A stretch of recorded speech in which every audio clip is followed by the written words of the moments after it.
Como o clima influencia no nosso vinho, naquele vinho que a gente tem lá na nossa taça?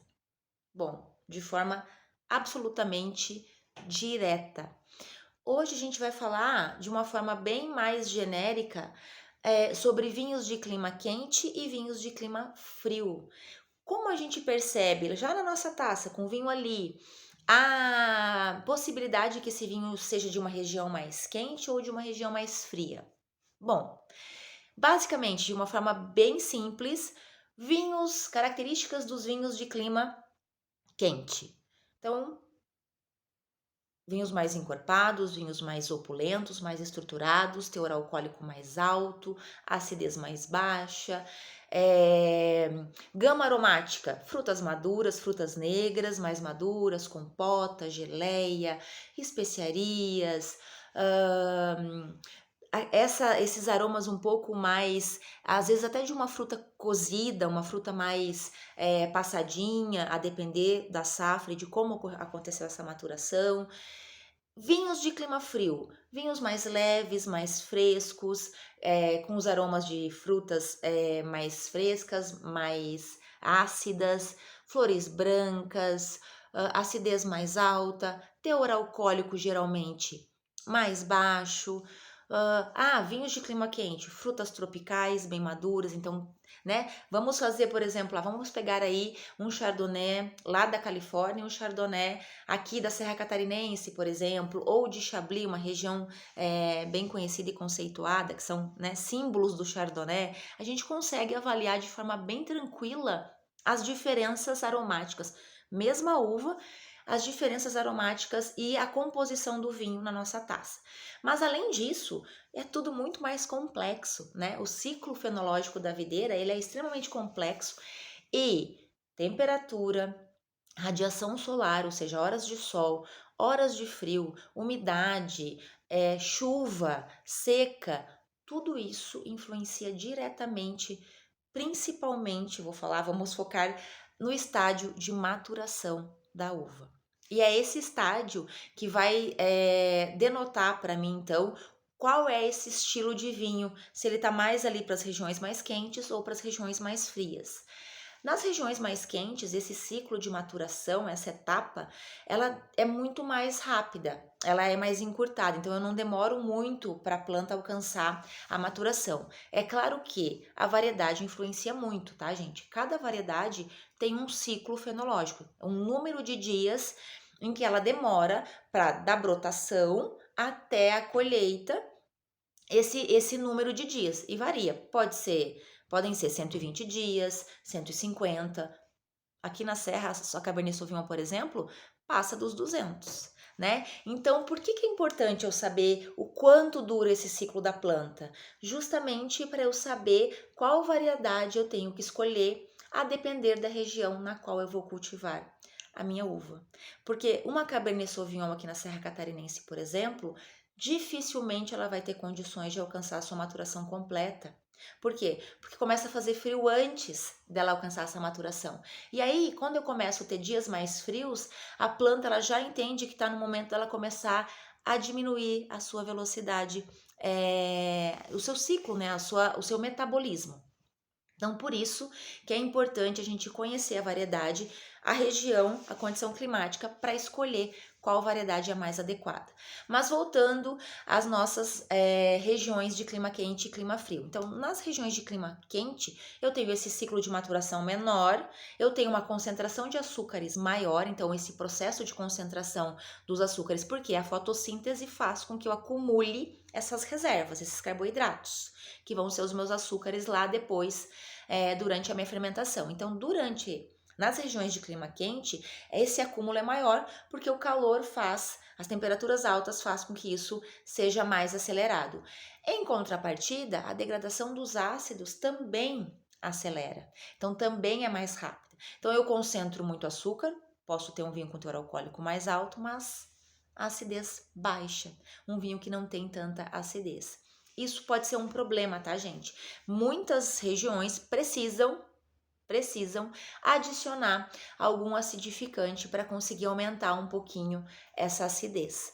Já nas regiões mais frias, eu tenho uma condição de temperatura amena, principalmente durante a noite, a nossa amplitude térmica. Então, regiões de altitude, regiões mais frias, que tem a média com a temperatura ali abaixo dos 16, 15 graus, ajuda muito, porque durante o dia a planta trabalha, acumula suas reservas através do processo fotossintético e à noite ela não transpira, ela não precisa se esforçar, gastar as reservas para manter o seu metabolismo, porque a temperatura baixa faz com que ela permaneça num estado de repouso e isso preserva compostos, preserva os açúcares, preserva a acidez. E aí eu vou ter uma uva mais ácida, porém com a concentração de açúcares menor. Eu preciso de mais tempo de maturação para alcançar uma concentração de açúcares maior. E ainda assim eu vou ter uma preservação da acidez, porque os ácidos não são degradados naquela velocidade das regiões de clima quente. Com essa mudança que a gente vem tendo do clima, isso mundialmente falando, então regiões quentes, ainda mais quentes, regiões frias com temperaturas um pouco mais altas, mas ainda com a manutenção da amplitude térmica. Por isso que futuramente se fala, os pesquisadores já mencionam que as regiões mais frias, regiões de altitude, vão se beneficiar um pouco dessa mudança climática, porque vão ter uma condição melhor, né, do aumento aí de dias mais quentes, de temperaturas mais altas, mas ainda assim, pela altitude, vão conseguir manter a temperatura, a amplitude térmica durante a noite. E isso é muito interessante, exatamente pelos motivos que eu mencionei agora. Então, a gente tem por vir várias mudanças com relação ao clima. E é importante a gente se ater a isso e começar, né, a buscar essas informações, porque a Europa já vem sofrendo isso um pouco antes da gente, para saber quais são as atitudes, o que a gente pode fazer daqui para frente para conseguir adaptar o que a gente já tem de variedade ou implantar novas variedades mais adequadas a essa nova condição. Muitos produtores do Velho Mundo já vêm fazendo isso, muitas denominações de origem, né, indicações geográficas, já adaptaram a sua legislação, incorporando novas variedades, porque a França, por exemplo, perdeu muitas safras de muitas variedades, então Champagne sofreu muito, Bordeaux sofreu muito e outras regiões do mundo. Um fato interessante é que, por exemplo, a Inglaterra, ela não é representativa no cultivo da videira e nem na elaboração de vinhos. Ela não tem grandes volumes porque ela não tem regiões tão adequadas ao cultivo da videira. Porém, essas mudanças climáticas que a gente teve agora, nesses últimos anos, propiciou uma condição interessante. Então, muitos produtores começaram a se dedicar ao cultivo da videira e conseguiram excelentes safras com excelentes vinhos. Então, assim, a gente tem de um lado regiões completamente tradicionais, perdendo muito por essas mudanças e novas regiões surgindo, inclusive Israel, tantas outras surgindo inesperadamente. Por quê? Porque a condição tem mudado e tem propiciado esse tipo de cultivo nessas regiões. Então isso é muito interessante. A gente tem isso aqui também no Brasil, por exemplo, quando a gente fala da região sudeste e da região centro-oeste. Hoje, a gente só não tem cultivo de uva, se eu não me engano, na região norte, porque nas demais regiões temos cultivo da videira. E com uvas de qualidade e com vinhos também de qualidade, com um perfil completamente diferente do que a gente está acostumado.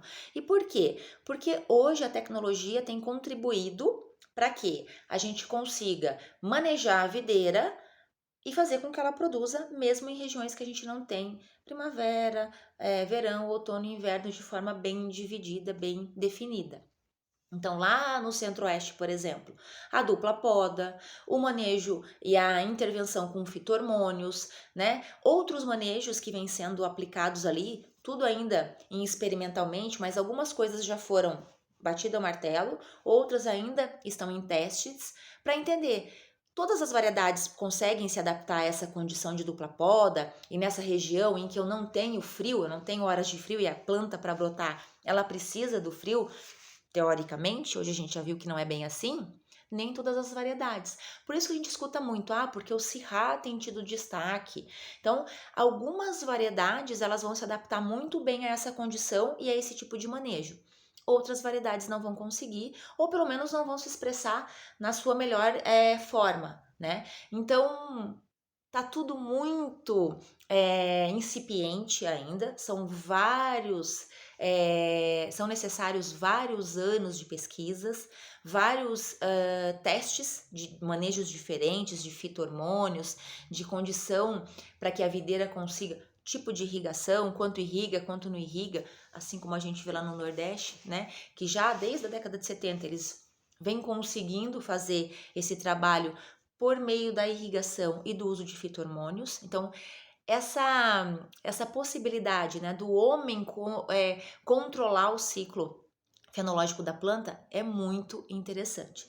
E aí a gente, claro, entra em várias discussões que a gente poderia ficar aqui horas aprofundando de como a planta reage a cada intervenção, que tipo de fruto ela vai produzir, qual vai ser o tempo de vida, como vai ser a qualidade dessa uva daqui 10 anos, como a planta se comporta, né, em função de cada manejo, porque assim, gente, o ciclo natural respeitado da planta é uma outra planta, tá? Então a mesma variedade, ela vai ter uma resposta, isso de vida, tá? De qualidade de fruto e de tempo útil de vida.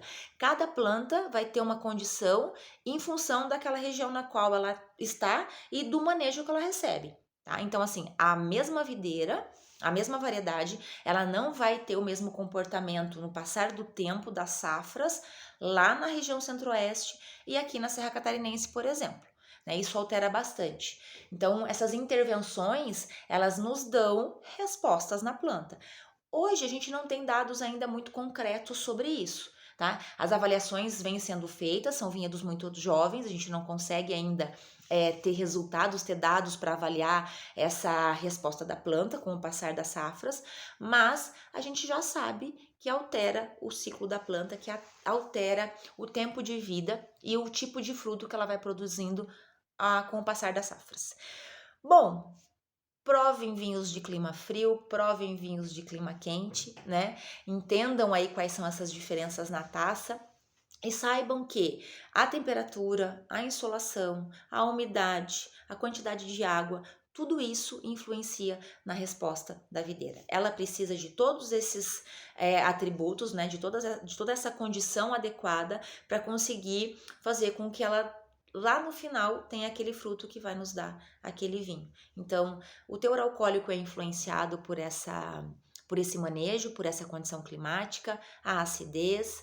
Por exemplo, aqui na nossa região, na Serra Catarinense ou nas demais regiões de altitude em que a acidez demora os ácidos demoram para ser degradados. Algumas safras, se a gente não consegue alcançar a maturação completa, alguns vinhos precisam ser desacidificados, por exemplo. A gente tem ferramentas para manejar essa uva na cantina. Porém, a gente entra numa polêmica muito maior, que vamos deixar para um outro momento. Até que ponto essa manipulação, entre aspas, permitida pela legislação na cantina, desvirtua ou descaracteriza o meu terroir, o terroir lá da minha videira, onde lá ela foi implantada, a região, né, região geográfica e tudo que está contido no conceito de terroir. Então a gente tem duas linhas aí de discussão e que geram muita polêmica. Alguns defendem sim que o terroir, para ser mantido, ele precisa ter cuidado no manejo ali, nas intervenções na cantina. E a outra linha diz que não, se a legislação permite, se eu não tenho uma uva que me dá a condição de expressar aquele terroir naquela safra, porque as condições climáticas não permitiram, eu posso lançar mão do que eu tenho ali de insumo e de condições que a legislação permite para fazer essas intervenções. Por exemplo, regiões de clima frio, que não conseguem em anos, em safras, que não alcançam a maturação ideal para ter um teor alcoólico mínimo exigido pela legislação, podem chaptalizar, por exemplo. Podem usar o açúcar para aumentar o teor alcoólico do vinho. e outras regiões não. Então, tudo é muito questionável e tudo depende daquela safra. Então, cada safra é uma safra e cada vinho vai representar o que aquela safra representou, com maiores ou menores intervenções na cantina. Tudo bem? Nos vemos na próxima edição das nossas discussões aí. Um beijo e até a próxima.